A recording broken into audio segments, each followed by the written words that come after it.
Hi மக்களே, எல்லோரும் எப்படி இருக்கீங்க? நம்ம இன்றைக்கி எங்கே இருக்கோம்னா ராமநாதபுரம் மாவட்டம் திரு உத்தரசுமங்கை சிவன் கோயிலில் தாங்க இருக்கோம். இந்த சிவன் கோயிலோட சிறப்பு என்ன தெரியுமா? உலகத்திலேயே முதல்ல தோன்ற சிவன் கோயிலே இது தான். இந்த சிவன் கோயிலுக்கு பிறகு தான் ஆதி சிவன் கோயில் இது தான். இதுக்கு பிறகு தான் உலகத்தில் மற்ற எல்லா சிவன் கோயிலுமே உருவாச்சு அப்படின்ற வரலாறு சொல்கிறாங்க.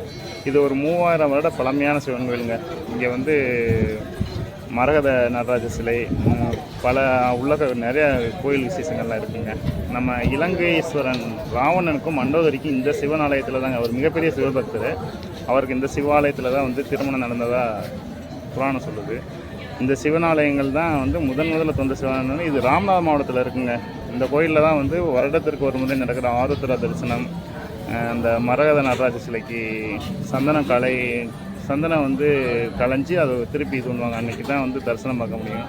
அது அந்த விசேஷமான சிவன் கோயில் இங்கே தாங்க இருக்குது. நீங்கள் மஸ்ட்டு ட்ரை பண்ண வேண்டிய சிவன் கோயிலுங்க இது. நீங்கள் எங்கே எந்த மாவட்டத்தில் இருந்தாலும் இந்த சிவன் கோயிலுக்கு எப்பயாச்சும் வாழ்நாளில் ஒரு முறையாச்சும் வந்துட்டு போயிருங்க. பார்க்கக்கூடிய சிறப்பு வாய்ந்த சிவன் கோயில் இது. வாங்க பார்க்கலாம் உள்ள.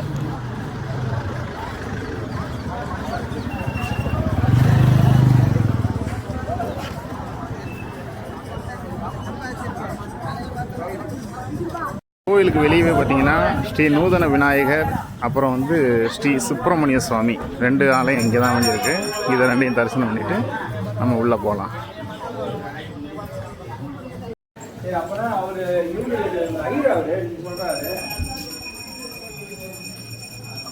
அவரை பார்க்குறேன் வரேன். அவர் பார்க்குறேன். வாட்ஸ்அப் அனுப்புகிறேன். 4 மணி நேரம் அனுப்புகிறேன்.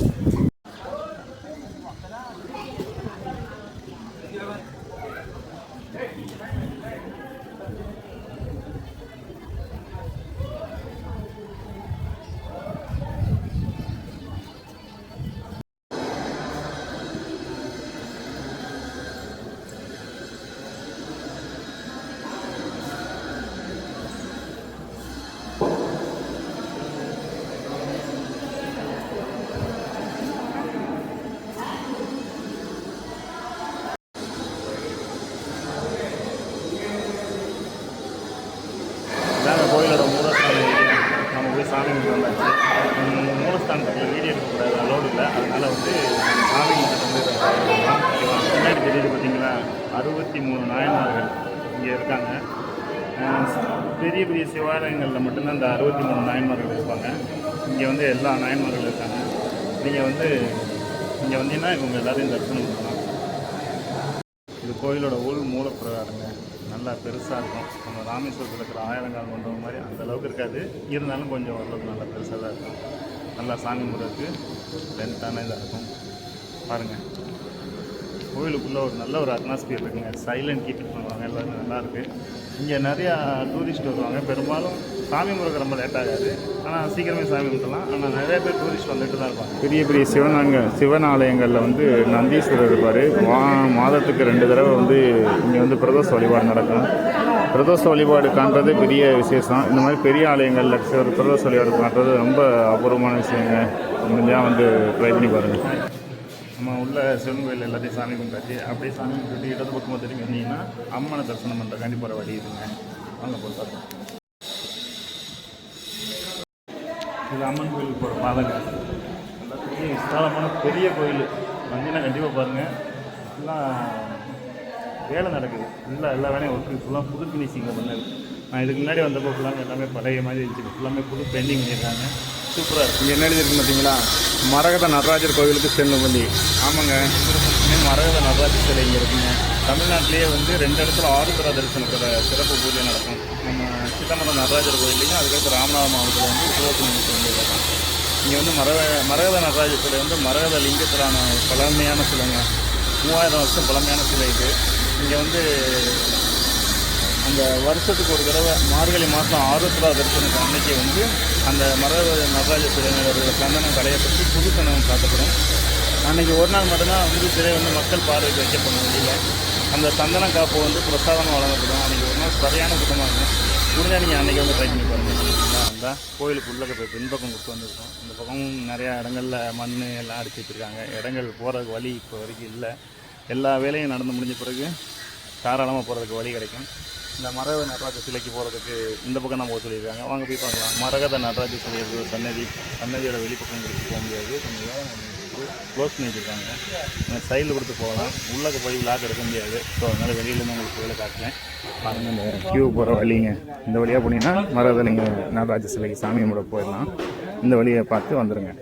மரகத நடராஜ சிலையை பார்த்துட்டு தரிசனம் பண்ணிவிட்டு அதோட வெளியில் வர வெளிப்பிரகாரங்க, வெளிப்பிரகாரம் நல்லா பெரிய விஸ்தாரமாக இருக்கும். கோயில் நல்ல பெரிய அகலமான நீளமான சுற்றளவு கொண்ட ஒரு கோயிலுங்க.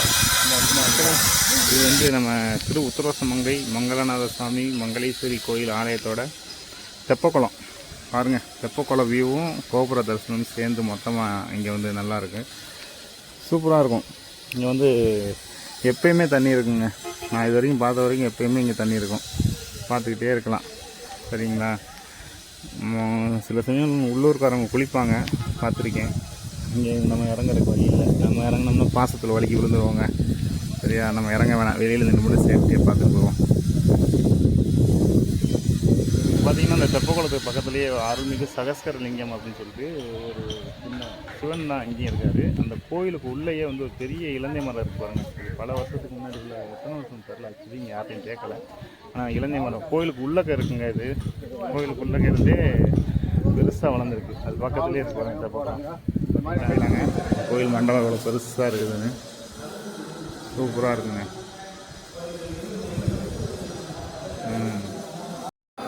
கோயிலுக்கு உள்ளே போகிறப்பாக அப்படியே சாமி கும்பிட்டு கோயிலுக்கு வெளியில் வந்துடலாங்க. சாமி கும்பிட்டு அப்படியே வெளியேட்டு போகலாம், அப்படியே வெளியேட்டு போகலாம். அழகாக இருக்கா இப்போ தெரியுமா? அவ்வளோதான். இங்கே கோயிலுக்கு வெளியில் வந்து பிரசாத ஸ்டால் கடையெல்லாம் இருக்குது. வேணுன்னா உங்கள் வீட்டுக்கு தேவையான லட்டு முறுக்கு எது வேணாலும் வாங்கிட்டு போகலாம். இதை அப்படியே வெளியேறி போகலாம். நீங்கள் இன்னொரு விஷயத்தை பார்க்க வந்துட்டு பாருங்க. இங்கே ஒரு நடராஜர் சிலை இருக்குங்க, நல்ல பெரிய சிலைங்க. இந்த அரங்கேற்றம் இதெல்லாம் வைப்பாங்க, நடன நிகழ்ச்சி பரதநாட்டியம் இதெல்லாம் அப்புறம் வந்து இந்த ஸ்டேஜில் தான் வைப்பாங்க, நல்லாயிருக்கும். அதை வைக்கிற அன்றைக்கி வந்து பாருங்கள். ஃபைனலாக எல்லாமே சாமி கும்பிட்டாச்சுங்க. எல்லா இடத்தையும் தரிசனம் பண்ணிவிட்டு வந்தாச்சு. மரகத நடராஜ சிலை மட்டும் கொஞ்சம் தரிசனம் பார்க்க உள்ள வேலை நடந்து க்ளோஸ் பண்ணியிருந்தாங்க, ரொம்ப கூட்டமாக இருந்துச்சு. அதனால் இன்னொரு ½ அன் ஹவருக்கு மேலே சொன்னாங்க, அதனால் வந்தாச்சு. நீங்கள் வந்தீங்கன்னா வந்து பாருங்கள், நமக்கு இது பக்கத்தில் வரலாம், அதனால் வந்து பார்த்துக்குருவோம். நீங்கள் வந்து வந்தீங்கன்னா பாருங்கள். ஹாய் மக்களே, நீங்கள் இங்கே சாமி கும்பிட்டீங்கன்னா இந்த கோயிலேருந்து பக்கத்தில் ஒரு 200 மீட்டர் டிஸ்டன்ஸ்லேயே வந்து வராகி அம்மன் கோயில் இருக்குங்க. ரொம்ப ஸ்பெஷலான கோயில், சாமி கும்பிட்டு ரொம்ப சூப்பராக இருக்கும். அது இங்கேருந்து ஒரு 200 மீட்டர் தான். ஹாய் மக்களே, உங்களுக்கு தெரியுதா இந்த உத்தரவாசமங்கை சிவன் கோயில் கோபுரம் இந்த தெரியுதா? அங்கேருந்து அப்படியே பக்கத்தில் தான் ஒரு 200 மீட்டர் நடந்தே வந்துடலாம், வாக்கபிள் டிஸ்டன்ஸில் தான் இருக்குது. இதாக இருக்குது ஸ்ரீ வராகி அம்மன் கோயிலுங்க. இந்த கோயிலில் வந்து மாதம் தேய்பிரை அஷ்டமி அன்னைக்கு தேய்பிரை பஞ்சமி அன்னைக்குங்க. அஷ்டமி வந்து பைரவர் கும்பிட்றது, தேய்பிரை பஞ்சமி அன்னைக்கு இங்கே வந்து ரொம்ப கூட்டமாக இருக்கும். ரொம்ப விசேஷமான கோயிலுங்க.